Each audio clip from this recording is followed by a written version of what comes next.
มาหาบ่าวผู้พี่น้องเนาะบ่าวผู้นี่เป็นเด็กน้อยกำพร้าตั้งแต่นั่นเนาะตะกี้นะแต่ว่าตอนนี้แล้วเราก็30ปลายแล้ว แต่ก่อน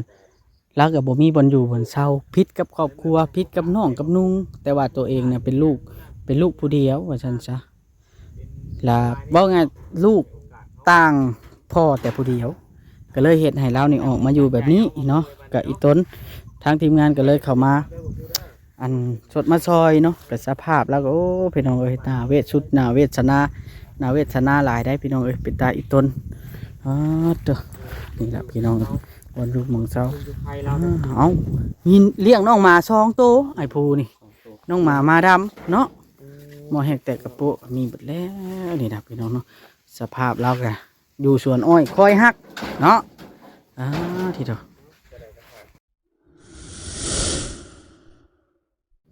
ฝากติดตามเบาโอลิแหน่เด้อพี่น้องเบิดสุปูสุคนสบายดีเด้อพี่น้องทักทายสบายดีเด้อพี่น้องเบิดสุปูสุคนเบิดสมองสุบอนเนาะพี่น้องมื้อนี้เบาโอลิพี่มาสวนอ้อยพี่น้องสวนอ้อยสวนยางนี่บุกมาหาไอ้ผู้พี่น้องเนาะไอ้ผู้นี่เป็นคนหนึงที่ว่าทุกยากปากมองเนาะพี่น้องเนาะ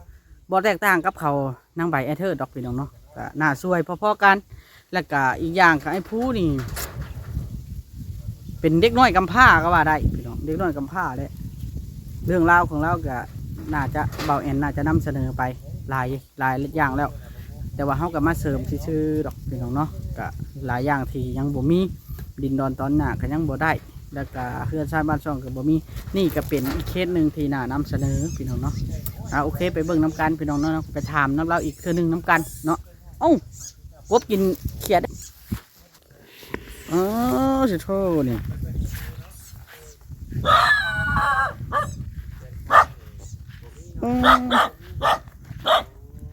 เอาสบายดีไอ้ผู้สบายดีไอ้ผู้เจ้าเนาะชื่อไอ้ผู้เนาะโดยเขาก็ได้ยินชื่อเสียงเพิ่นมาแล้วเนาะพอน้องแพทย์โดยไอ้ผู้นี่อายุเท่าไรไอ้ผู้เกิด1991กับวัน30ปลายเนาะพอน้องแพทย์เนาะแม่นแล้วอยู่ผู้เดียวบ่อยู่คนเดียวเอ้าเจ้าบ่ได้มีลูกมีเมียบ่บ่โอ้ตั้งบ่เอาบ่อ้ายหรือว่าได้ บ่ ได้บ่คือจะได้บ่บ่โอ้ไม่ว่าเฮาบ่มีที่อยู่ที่เช่าแล้วบ่อยากพาผู้ใดมาลำบากนํเนาะบ่เอานะมีกะมีก็บ่เอาบ่เอาถ้ามีบ่อยู่บนเช่านี่ก็บ่เอาบ่บ่โอ้เอาถามดูบ่น้อยเป็นจังไดคือได้มาตั้งรักปักฐานอยู่สวนอ้อยของชาวบ้านแบบนี้แม่นเป็นจะได้อ้ายที่ไปที่มาพอเราก็เข้าได้บ่ที่แรกอยู่บ้านแล้วก็เอามาอยู่นี่ที่แรกไปเฮ็ดนาพูดแล้วมานี่เขาขายนาให้คนอื่นเลยยืมนาเขาเฮ็ดแล้วมาอยู่อ้อยบัดนี้อยู่พี่เลยอยู่แปลงอ้อย โดย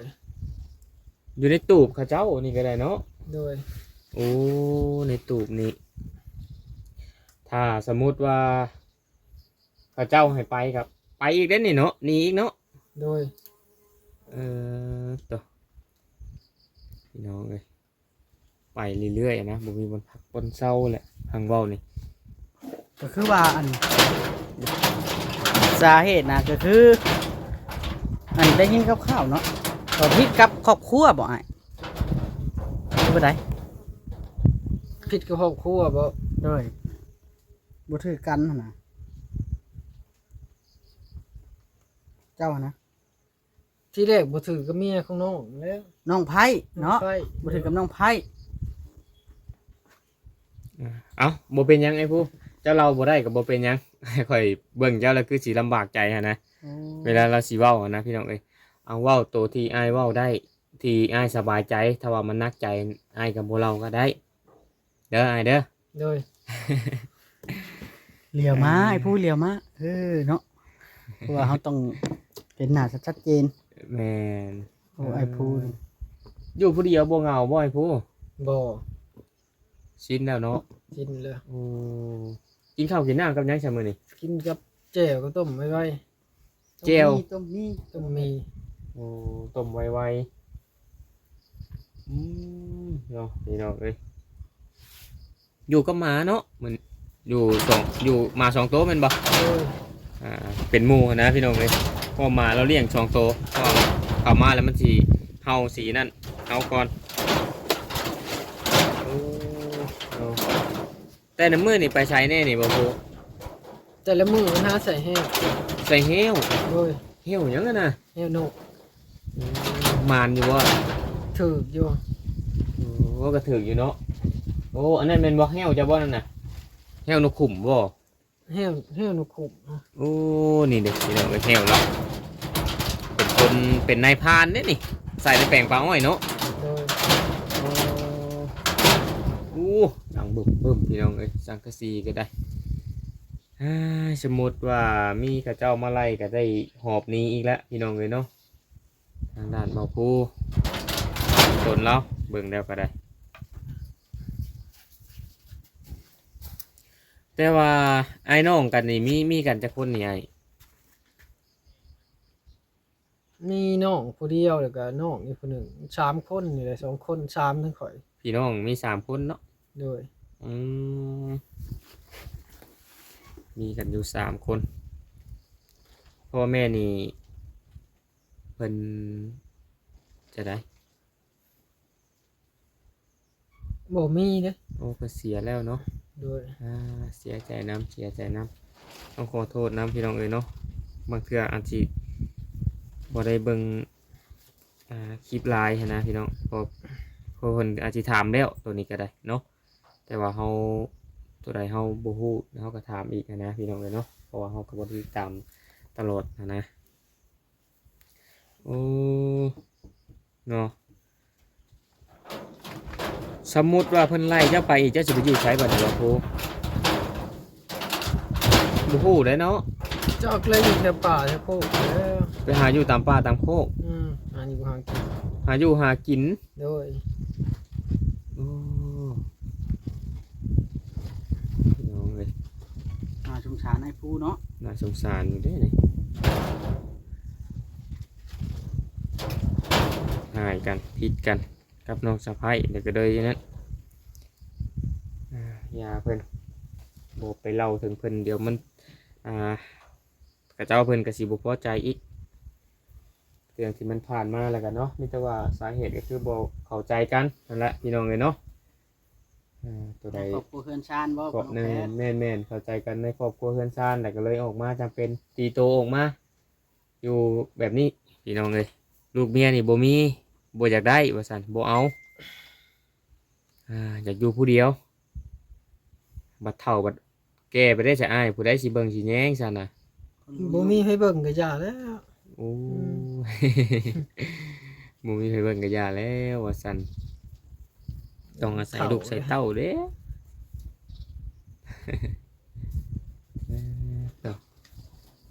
คิดอยู่บ่อยากมีเมียนี่ก็ได้ บ่เอาแล้วเอาไว้ยัง บ่คิดเนาะบ่เอา บ่เอา โอ้เอาแล้วแต่ใจอ้ายเอากระถามเบิ่งพี่น้องเอ้ยคร่าวๆนะบ่อยากได้เพิ่นว่า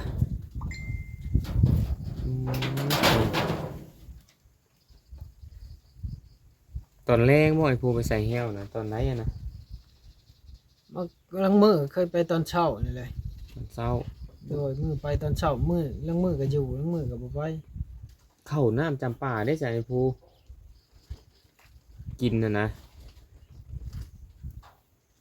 กินเขาเอามาให้กับบ้านมื้อวานชื่นนี่เขาเอามาให้ ผู้ใดเอามาให้ สาวเผ็ดกับแม่ตอรี่ฝากมาสาวเล่บ่ เอ้ยจูลี่กับ สาวเล่บ่น้อย เอ้ยจูดี้กับแม่เพชร เพชรเนาะ แน่น เอาว่าง่ายๆซะซุ่มเบาเอ็นแม่นบ่ โดย เอามาให้นะเพิ่น เอากับไผ่แหละ เบากับไผ โดย เบาคำไผเนาะก็คือว่าอันนี้ก็คืออ้ายก็ยังบ่ง่ายขาดโอกาสเนาะเพิ่นก็เลยให้โอกาส เป็นคนที่ขาดโอกาสเนี่ย คืออันทางอันพวกน้องได้ยินข่าวว่ามีผู้ใหญ่เพิ่นอยากอันหาที่ดินให้อยู่ไหมบ่ดูจังได เห็นบ่ไอ้ ได้ยินเขาเว้าอยู่ อย่างนี้เพิ่นเว่าอยู่ เออ เออ ยินเพิ่นเว้าหาดินให้อยู่ เอาแล้วเจ้าอยากไปอยู่สิไปอยู่บ่อยู่อันแบบคันเพิ่นชื่อให้แถวบ้านไปนี่เนาะอยู่ใกล้บ้านนะ สิอยู่บ่อย ไปแล้ว ไปอยู่ใส่ก็ไปเนาะ โดยใจก็ไป เพราะว่าบ่มีที่เป็นของตัวเองหน่อยเนาะลำบากเนาะ โดย ถ้ามีที่ดินที่ดอนเป็นของตัวเองเฮาปลูกตูบบกอย่างอยู่แล้วเฮาอาศัยอยู่หันดับลงชีวิตอยู่หันไปตลอดเนาะไอ้เนาะบ่มีไผมาไล่มาอันนี้เฮาดีแล้วได้เนาะ โดย บ่มีไผมาไล่หนีได้หั้นนะพี่น้องเอ้ยสามารถดำลงชีวิตจนเฒ่าจนแก่ไปเรื่อยๆอันนี้สมมุติว่าเพิ่นให้ย้ายเฮาก็ต้องได้ย้ายได้นี่หรือว่าปู่เราอยู่นี่ก็ได้เอ้ยเนาะ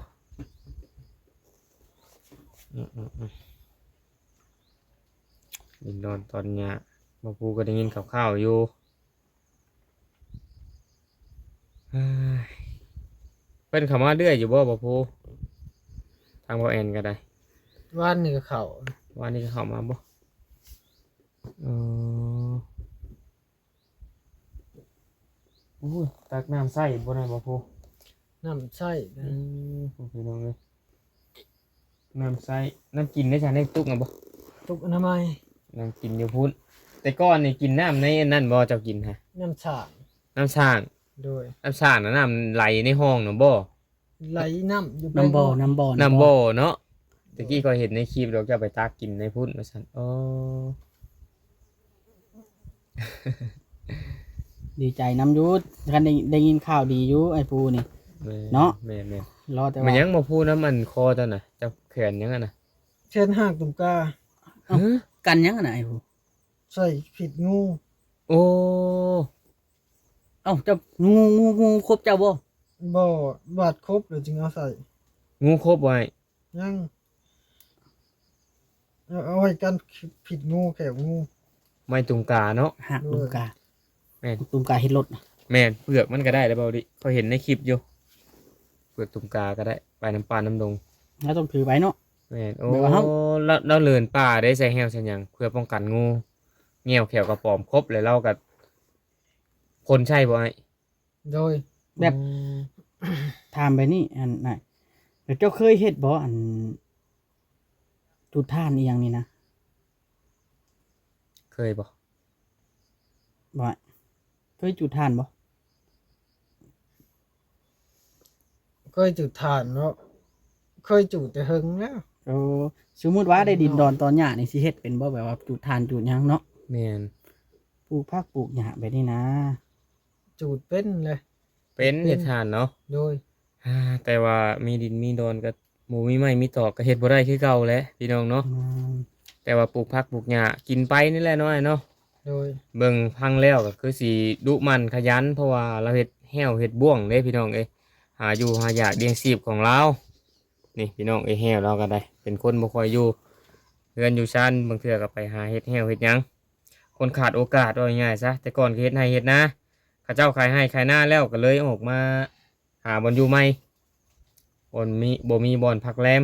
อาศัยว่าง่ายๆซะค่าว่าง่ายๆน้องสิขอถามอีกเทื่อนึง ค่าพิษจากกับทางน้องไผ่และก็น้องชายนี่ได้กลับเขาเมื่อจะเทื่ออยู่บ่มือเฮือนน่ะ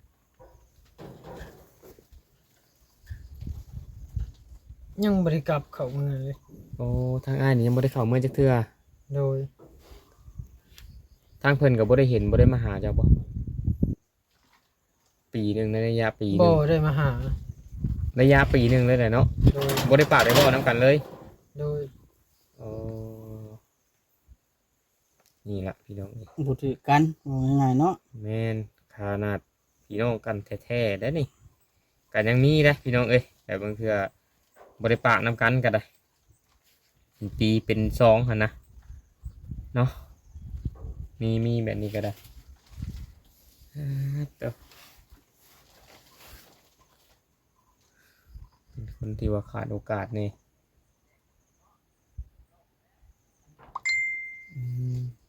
แต่ก่อนนี่อ้ายอยู่ในบ้านเพิ่นบ่อ้าย แต่ก่อนอยู่ในบ้านแต่ก่อน โอ้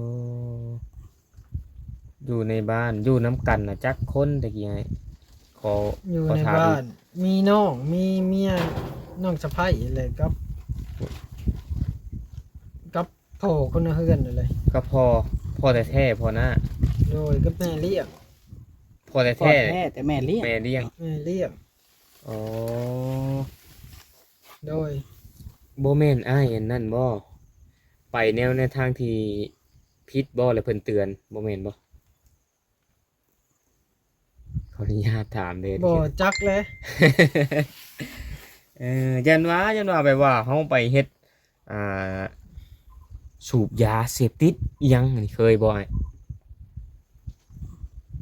ยันว่าเพิ่นฮู้จักแล้วเพิ่นให้แบบนี้ เคยบ่ ตอนนี้บ่ได้สูบเลยบ่เคยเลย บ่เคยบ่ โดย แต่ก่อนเด้เคยบ่ แต่ก่อนมันแต่หึงแล้ว ลืมเลยเนาะ ลืมเลย ก็ถือว่าเคยตะกี้เนาะ โดย โอ้ เรื่องที่ผ่านมานะเคยอยู่ แม่นที่ผ่านมานี่เคยแต่ว่ากลับเนื้อกลับตัวออกมาอ้ายเนาะพี่น้องเอ้ยหรือว่าห่างยาเลิกล่านี่จักปีแล้วไอ้บ่ไกลตัวนี้นี่ หลายปีเติบเลย หลายปีแล้ว โดย เลิกคักแล้วเนาะ โดย โอ้ หลายปีเติบบ่ได้ดูด ถือว่าไอ้กลับเนื้อกลับใจได้แต่ว่าหลายปีแล้วนี่คนเฮาในเมื่อเดินทางผิดย่อมกลับเนื้อกลับตัวได้พี่น้องเนาะถ้าได้โอกาส คนกระทำผิดต้องให้โอกาสแบบบาพูนี่ แม่นอีตนแล้ว กระชั้นบ่ได้ เช่าเนาะ แม่นถ้าบ่ให้โอกาสกระสั้นบ่สิบ่มีสิทธิ์เป็นคนดีแล้วแต่บ่ให้โอกาส คนเดินทางผิดพี่น้องเอ้ย แม่นช่วยบ่าวผู้นี่ก็น่าจะอันดีขึ้นอยู่พี่น้องเพราะว่าเราก็มีความตั้งใจอยากมีบอลอยู่บอลเช้าแล้วก็รักสมรักษาเอาสมมุติว่าในเมื่อเพิ่นซื้อให้นะก็เขาก็ได้ยินข่าวแล้วเนาะ แม่น แต่ว่าเพิ่นซื้อให้แล้วก็ต้องมีโปรแกรมเจาะน้ำเจาะในให้บัดนี้มันไหลเนาะ เพิ่นชื่อแล้วบ่ หยังสมมุติเด้ โอ้โห มันก็หลายอย่างที่เพิ่มเติมเพราะว่า แม่น ชื่อดินนี่คันเพิ่นมีโปรแกรมแล้วเพิ่นให้หาดินให้แล้วเบาหลีว่าบ่อยากพลาด โอ้เพิ่นให้หาแล้วบ่บ่นี่ ได้ยินเบาแอนเล่าเด้ โอ้คร่าวๆเนาะอ่า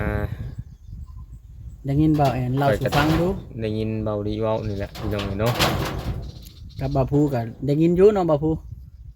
เฮ็ดตู้เฮ็ดหยังเนาะ แม่นนี่นะเฮ็ดจำเถียงแล้วนี่ก็ได้ แม่นทำของสบายซ้ำหยังนี่นะเบาลิ อ่า โอเคเลยค่อยว่าของสบายกับมดกับโบราณปานใดพี่น้องเนาะก็ถือว่าธรรมดาอยู่อันนั้นว่าทีมงานเฮาเฮ็ดเองก็ซอยกันหลายเด้นะจ้างเพิ่นก็บ่แพง ซ้ำกันแหละกับเถียงนี่ ซ้ำกัน ซ้ำกันบ่ซ้ำกันจักหน่อยนี่แล้ว น้อยหนึ่งตัวนี้ลื่นน้อยหนึ่งเบาดีไง ลื่นทั้งนั้นเนาะ แม่นลื่นทั้ง น่าจะ3คูณ4บ่นี่ แม่น แล้วก็มุงออกนี่ก็มุงออกคือกัน คือกัน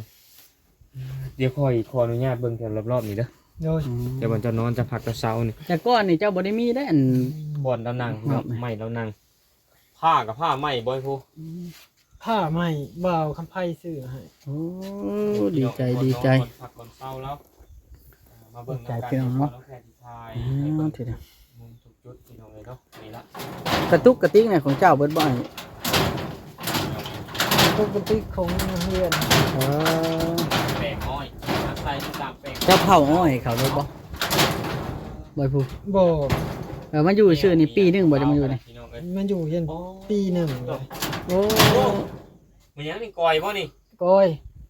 กอยแห้ง โดย จะไปคุดอยู่ใช้ก่อยอะ ห้วยละมึนเนาะ กล้วยละมึน อ้ายเฮ็ดเองบ่ เฮ็ดเอง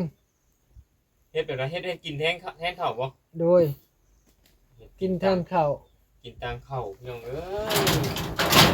โอ้ยแล้วเราเฮ็ดกอยแห้งแล้วเฮาก็แช่น้ำแล้วเฮาก็มานึ่งเนาะ เทน้ำเลยบีบมาหนึ่ง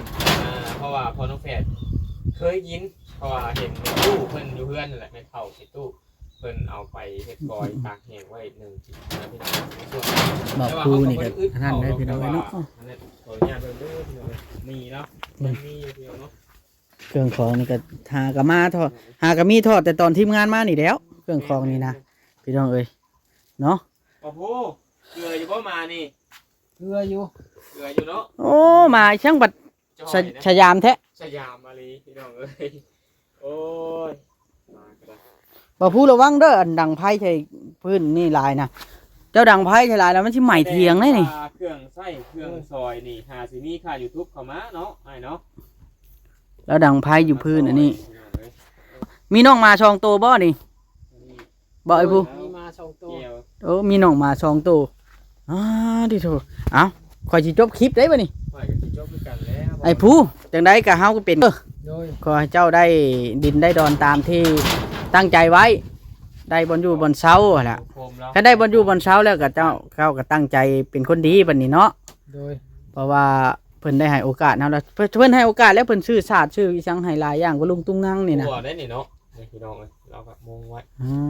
ต่อเอ้าโอเคบัดนี้ขอตัวกันได้บัดนี้ โดย โดยสบายดี โดยสบายดี